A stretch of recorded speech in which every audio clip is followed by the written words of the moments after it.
This is Dolynny TV, ladies and gentlemen. Welcome back to another edition of Edmonton Oilers discussion here on the channel this evening. And well, about 10 days late, 3 years, 2 gone, and words are tough to start the evening.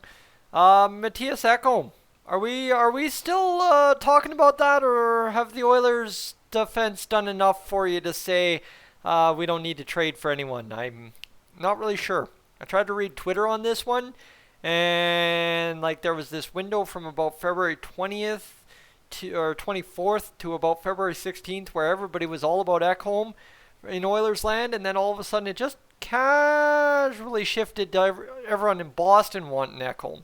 Is this the guy around the NHL this year that's just going to be that everybody needs him but nobody's going to trade for him type situation? I'm really not sure here. And I mean, I took that week off last week, so I'm a little lost as to what I missed, more or less, I guess I could say. So I'm wondering what to ask you guys on this one, or what to tell you guys on this one, on if the Oilers should trade for Mattias Ekholm, trade rumors, Mattias Ekholm, whatever. All I know is like there's 3 untouchables in Nashville, and Ekholm isn't one of them. So potentially the Oilers should be looking at him, because despite having the highest scoring defense in the NHL, despite averaging less than 3 goals against per game, which let me tell you, in Oilers land, that is magic numbers. The Oilers need more defense. They need a shutdown defenseman with Adam Larsson, who's proven, who's big, who's mean, who's everything that Mattias Ekholm apparently is. I mean, he's in Nashville. Do you know, as an Oilers fan living in southern Alberta, how many times a year I watch Nashville?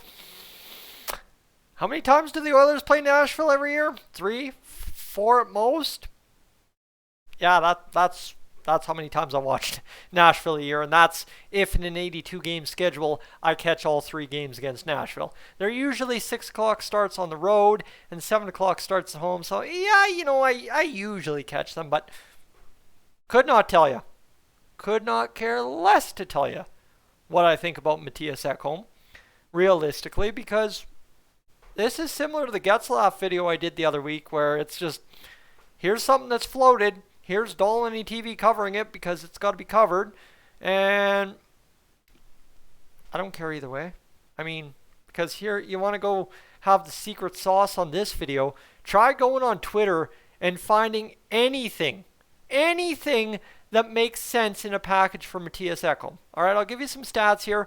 I'll show you his stats, and we'll talk all about it, and we'll talk about what kind of player he is and what I understand from the stats on Mattias Ekholm. But end of the day on this one, nowhere on anything do I think anyone knows what Mattias Ekholm is worth to the Oilers, to the Bruins, to the Flyers, to whoever he's been rumored to go to. Straight up, I have not seen a package that aligns twice over, if I'm going to say that. 2 people have not come up with the same idea, which means nobody has a clue what the value of this player is, which means this guy is going to be that guy in the NHL that everybody talks about trading for, and nobody mans up and does it because there is actually no market for it. It's just something that the hockeyverse is trying to will into existence, more or less. Ekholm, 199 points in his career, had pretty much half a point per game last year. He's been a guy that's sped up recently in the past 3 years there.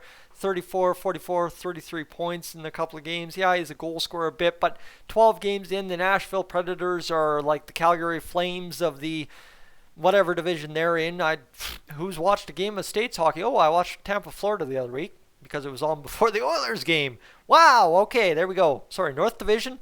That's where the eyes should be. I don't care if you're in Florida. I don't care if you're in Toronto. I don't care if you're in Colorado. The eyes should be up here north, because this is the most fun storyline in the NHL this year, is finally Canada gets to cut each other to bits playing hockey for 56 games against 6 other teams. Come on, let's be serious here, right? Where in the States, like, oh my goodness, the States is getting excited about LA versus Minnesota tonight. Oh my goodness. Oh boy. Yay. Welcome to 2021. Okay, anyway, so Ekholm here, averaging like 3 minutes less than he has every single year so far this year. They've played 12 games as Nashville. He's had 15 blocks. He's had a total of 1 hit. So this big 6'4" guy has been credited with 1 hit this year. I mean, straight up, he's had 26 shots on goal. So he's putting up like 2 shots a game, whereas before he was putting up just about 2.5. He's a -1 on the year. He's taken no penalties. Has this guy even realistically played any hockey this year on the defensive side of the puck? Straight up, I don't know what's going on here. So let's go to the fantasy stats and see if I can read anything off there, in which he's had a 52.2% Corsi for. Okay, that's pretty good. 53.3 Fenwick for. Okay, good.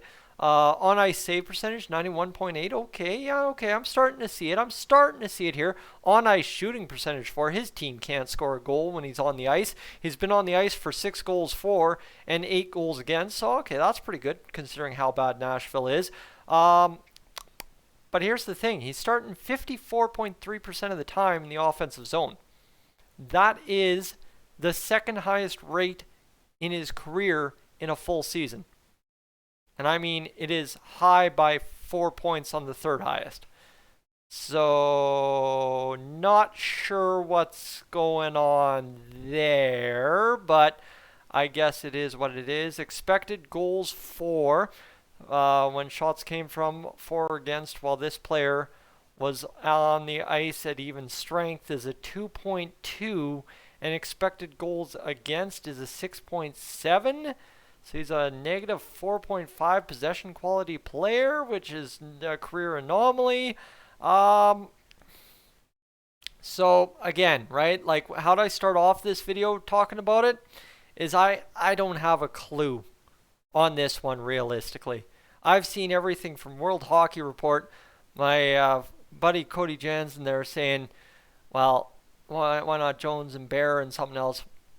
Sorry, okay, now, right? Like for Oilers fans, we're just going to give up for what's Mattias Ekholm here? What's his contract like?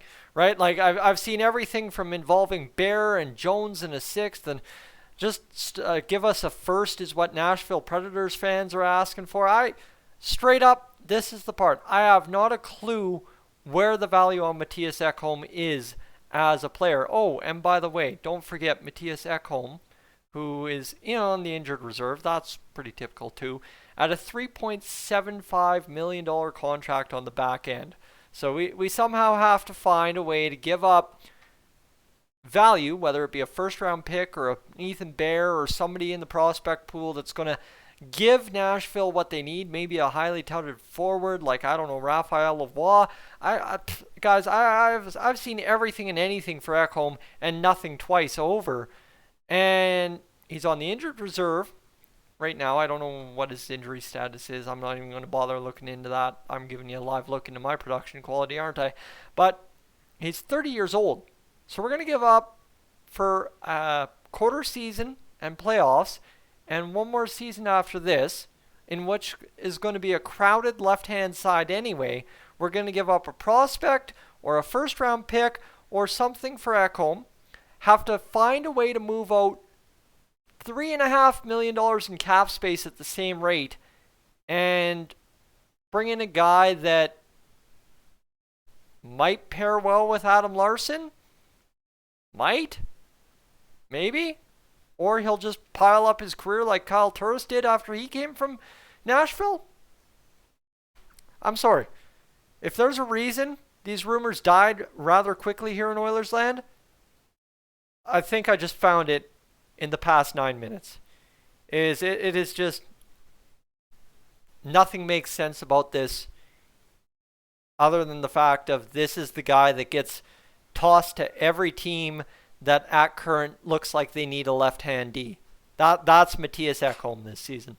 So if you want a takeaway, don't waste my time. Don't waste your time. It's something that I'd rather see William Legason back in there, to be honest. Let's develop our guys. Let's stop giving up stuff for older guys that don't pan out, right? I'm not giving up a 1st for Mattias Ekholm. No, thank you. And I'm also not finding a way to give up prospects and $3.5 million of cap space just to fit in a left-hand shot D that doesn't bring any offense. This season anyway. Injury or not, I don't see it. Anyway, I'm Tyson, this is Dolynny TV. I'm up on out of here.